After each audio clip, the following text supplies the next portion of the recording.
Hello folks, welcome to the channel. If you encounter WMI provider host high CPU usage, then watch this video to fix it.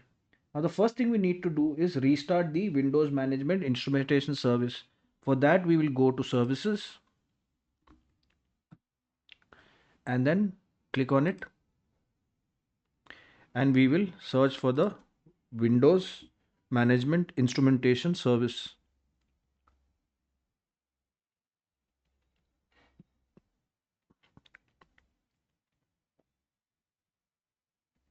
There it is.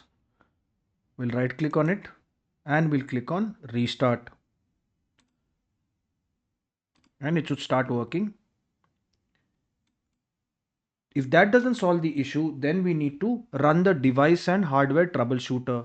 For that, we will click the Windows and the R key together to open the run dialog box, and we will enter the input msdt .exe space -id space DEVICE DIAGNOSTIC and press enter.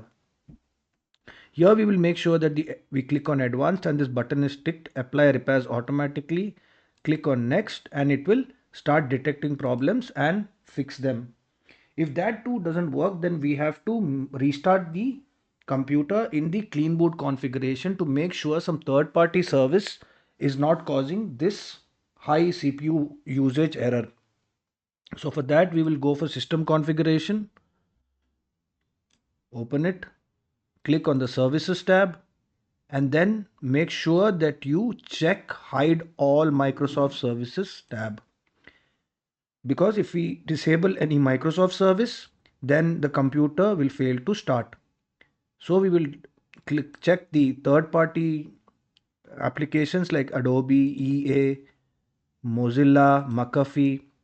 These are not Windows services, folks. So you can disable them, disable all, click on apply, OK, and then click on restart.